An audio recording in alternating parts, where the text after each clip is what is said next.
Yeah, I'd like to share Wasan poem written by our founder Shinran Shonin, and this is on page 339 of Collected Works of Shinran. So please join me in gassho. Please put your palms together. Shakyamuni's splendor was rare and auspicious. Ananda, rejoicing immensely, asked its meaning, whereupon the Buddha revealed the fundamental intent of his appearance in the world. Namo Amida Butsu. Namo Amida Butsu. Namo Amida Butsu. Namanda Butsu. Namanda Butsu. Good morning, everyone. Maybe I should say aloha, right? But welcome to today's service, and I hope you had wonderful Thanksgiving week. It was first Thanksgiving welcoming at my new place or new home, so it was a nice holiday for the Sugahara family, and we got to go see Frozen 2, so that was really nice. My kids enjoyed it, and I enjoyed it actually. It was a nice movie. And anyway, I think I talked about this before, but I believe it was Reverend Mas Kodangi who said Bukkyo, the teaching of Buddha should be Butsudo, the path of Buddha, the path of Buddha. Just like Judo, path of softness, Kendo, path of sword, Sado, path of tea. The practitioners of these practices or paths makes the path as their guiding light of their lives. So when we say the teaching of Buddha, it might sound like the other person's business. But when we accept the teaching of Buddha as the path of Buddha, the teaching becomes one's own business. So as Judo, Kendo, Sado, or Karate-do, or any other path makes teachers as examples of their practice, Butsudo, the path of Buddha, we make Buddha as example. And Buddha could be Shakyamuni or Amida in our tradition. But today, let's say we make Shakyamuni as an example of our lives. And it is said Shakyamuni Buddha taught 84,000 teachings. So depending on making which phase of his life or what teaching of him as an example, the way of living differs among Buddhists. That is why we have so many schools within Buddhist traditions. So to pick a few, Theravada, Theravada Buddhist, Theravada makes historical Shakyamuni's life as an example. So their way of life is probably similar to that of Shakyamuni's life.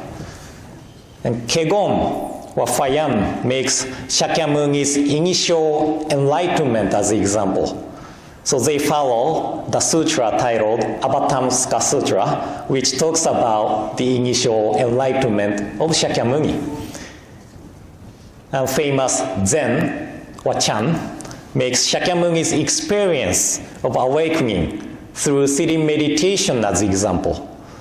So they don't rely on the words like sutras, but they just sit.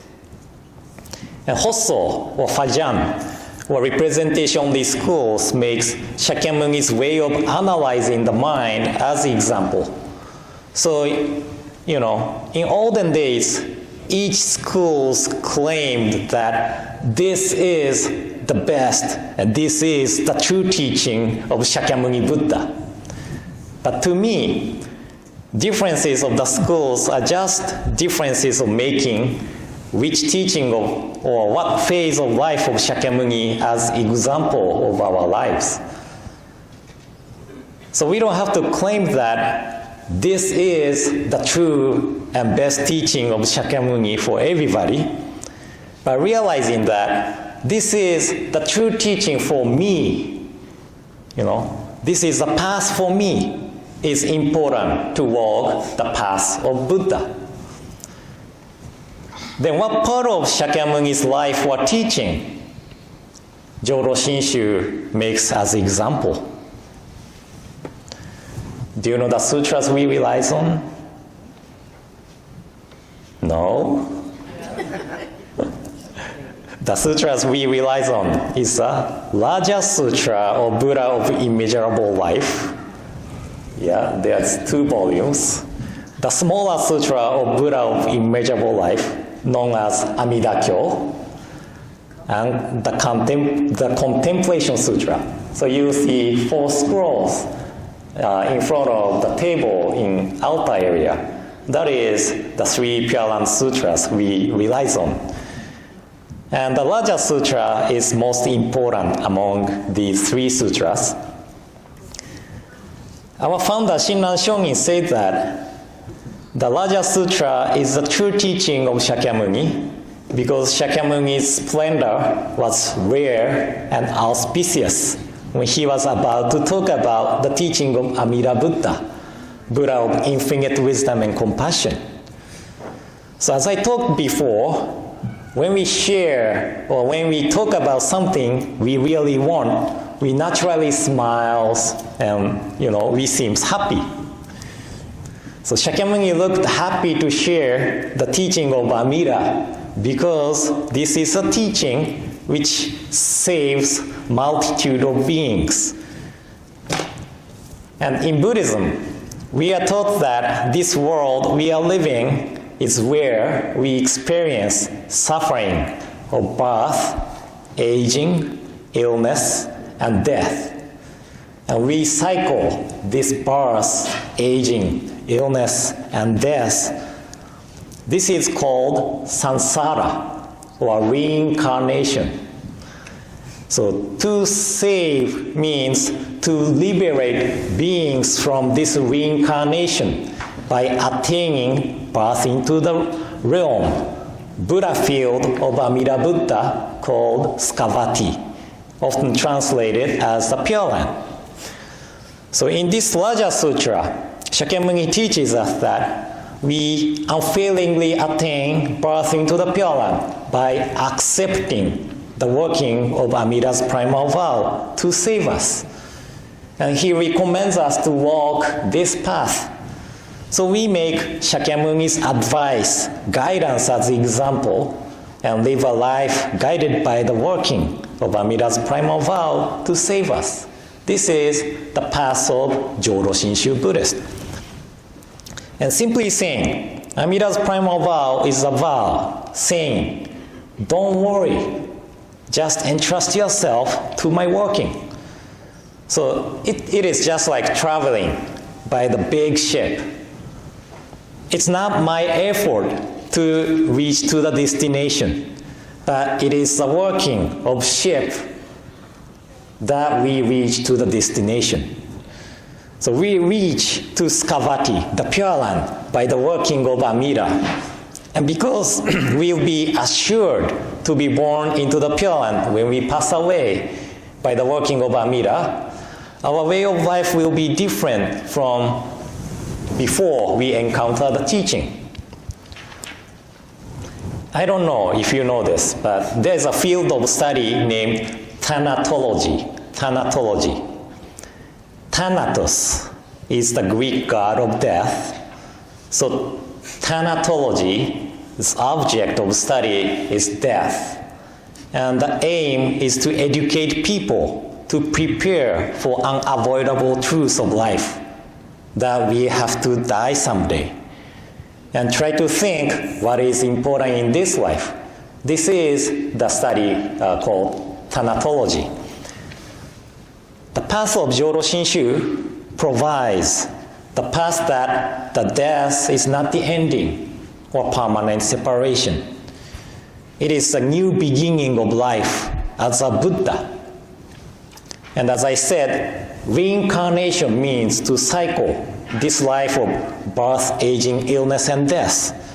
So becoming Buddha is not reincarnation, but liberation from this samsara, reincarnation. So I don't say this at the memorial services, but I understand that the day of death is also the birthday of the deceased becoming Buddha.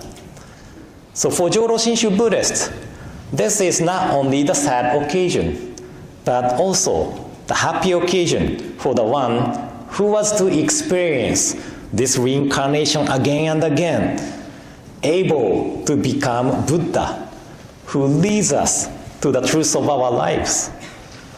So if you are okay with me saying congratulations at your memorial service, please let me know. I am happy to say that at your memorial service, okay?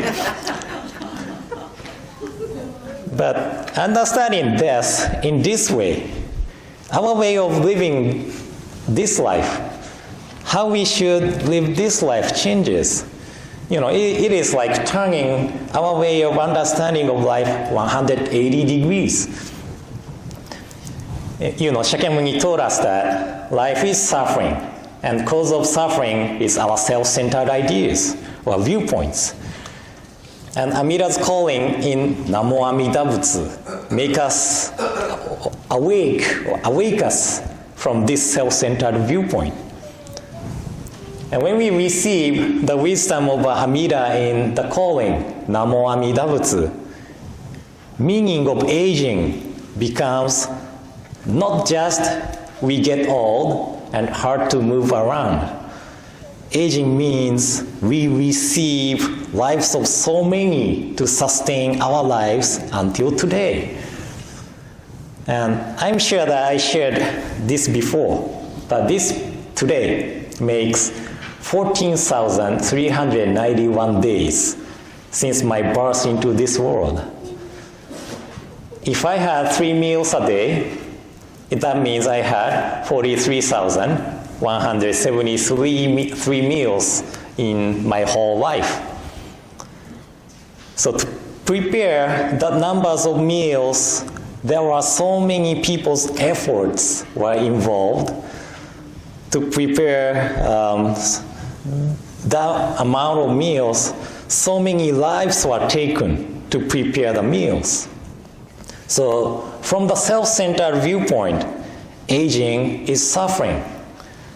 But when we are awakened from the self-centered viewpoint by the calling of Amida, excuse me, we realize how we should live with appreciation and gratitude to the life of the others who made tremendous effort and sacrifices to sustain my life until today.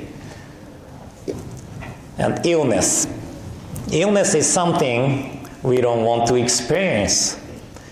Even experiencing flu makes me terrible. And unfortunately or fortunately, I don't have any experiences of becoming really ill. So illness is a tough one to talk to or give an advice to someone. But when I think about illness, I always remember Reverend Shosei Hanayama, who was the minister of Watsonville Buddhist Temple and passed away at the age of 51 in 2016 by the pancreas cancer. Before he passed away, he said something like this: "Because of the Pure Land, I'll be free from this suffering soon. When I think this way, I feel that the suffering turns to the joy." The teaching of the Pure Land supported his fighting against pancreas cancer, and he did not lose to the, battle. But he just became Buddha by attaining birth into the Pure Land. So Joro Shinshu Buddhists, we are supported by the teaching of Pure Land throughout lives. This is uncertain thing. Yes, of course, it is uncertain thing. No one came back from death to talk about death. So we fear and we afraid death. But for Joro Shinshu Buddhists, death is not just the phenomenon of end of life, but also the beginning of new life as Buddha. The Pure Land awaits us at the end. And when we know what is going to happen, then the fear of death reduces. And meaning of lives of those which is supported by the teaching of the Pure Land becomes the life of realization of how much love, caring, and support we receive in this life. And the life of self-reflection, that because of the working of Amida, we will become Buddha. But how I am living this life is way too far from the life of Buddha. So by listening to the teaching, we little by little adjust our way of living and walk the path of Buddha. This is the path of Jodo Shinshu followers, as I understand. So today, I try to talk from Buddhist big picture or Buddhist perspective into Jodo Shinshu path. And I hope today's my talk made you a little bit understand more about Jodo Shinshu teaching. So thank you all for coming today. And in closing, or before close, did you notice the differences? How did you like it? I like it. This is the way we do service in Japan, Japanese temples. When I was growing up, I always watched my father leading the service at the Kanazawa Betsuin in Ishikawa Prefecture, Japan. He was the Rinban head minister of the temple. And then, not many times ministers go into Onaijin to lead the service. They conduct the service from the bottom of Onaijin, the outer area.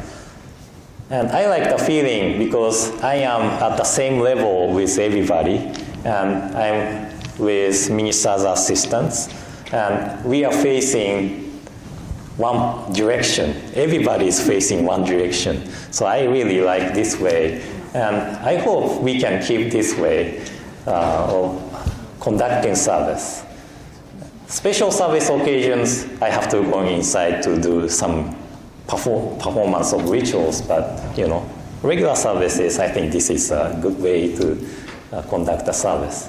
But anyway, this is it. This is my talk. So thank you all for coming today. And in closing, please join me in Gassho. Shakyamuni's splendor was rare and auspicious. Ananda, rejoicing immensely, asked its meaning, whereupon the Buddha revealed the fundamental intent of his appearance in the world. Namo Amida Butsu. Namo Amida Butsu. Namo Amida Butsu. Namanda Butsu. Namanda.